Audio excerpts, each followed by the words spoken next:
Last question. Some on the left have questioned, I've looked at this deal and questioned what your core values are. What specifically you will go to the mat on. I'm wondering if you can reassure them with some specific things and saying, all right, this is where I don't vote. With respect to the bottom line in terms of what my core principles are, yeah.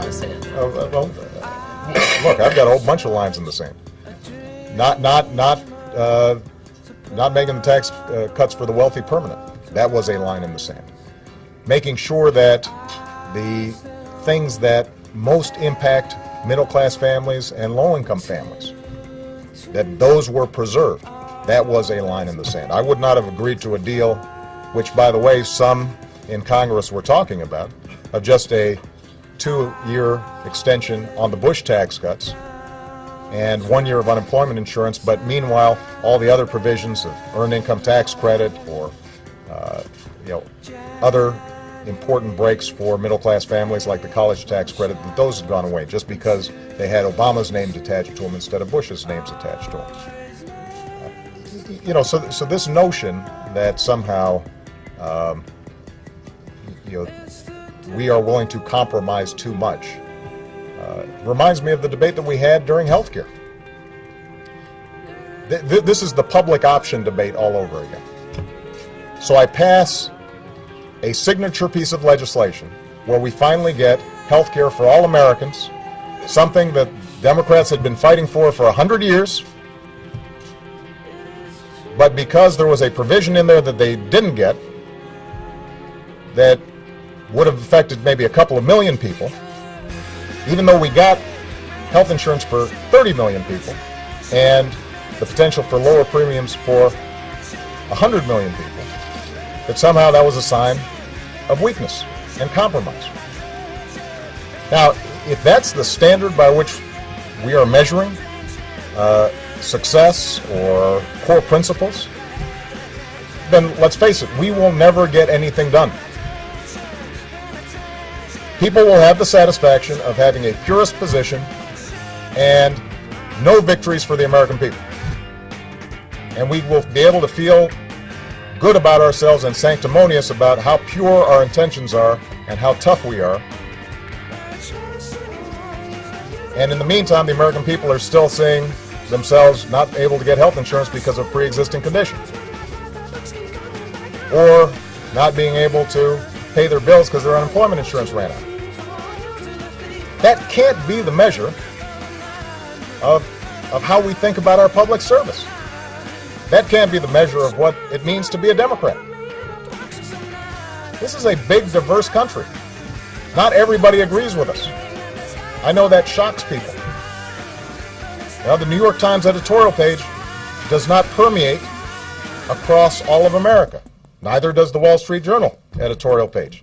Most Americans, they're just trying to figure out how to go about their lives and how can we make sure that our elected officials are looking out for us.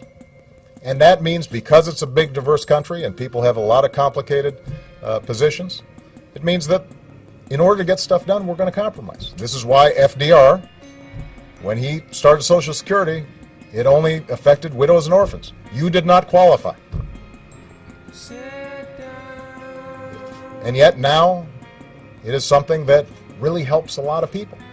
When Medicare was started, it was a small program. It grew. Under the criteria that you just set out, each of those were betrayals of some abstract ideal. This country was founded on compromise. I couldn't go through the front door at this country's founding. And if we were really thinking about ideal positions, we wouldn't have a union. So my job is to make sure that we have a North Star out there. What is helping the American people live out their lives? What is giving them more opportunity? What is growing the economy? What is making us more competitive? And at any given juncture, there are going to be times where my preferred option, what I'm absolutely positive is right, I can't get done. And so then my question is, does it make sense for me to tack a little bit this way or tack a little bit that way, because I'm keeping my eye on the long term? and the long fight. Not my day-to-day news cycle, but where am I going over the long term?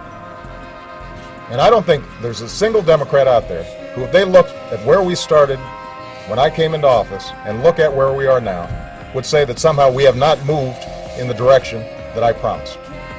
Take a tally. Look at what I promised during the campaign. There's not a single thing that I've said that I would do that I have not either done or tried to do. And if I haven't gotten it done yet, I'm still trying to do it. And so to my Democratic friends, what I'd suggest is let's make sure that we understand this is a long game. It's not a short game. To my Republican friends, I would suggest I think this is a good agreement because I know that they're swallowing some things that they don't like as well. And I'm looking forward to seeing them on the field of competition over the next 2 years. Thanks very much, everybody.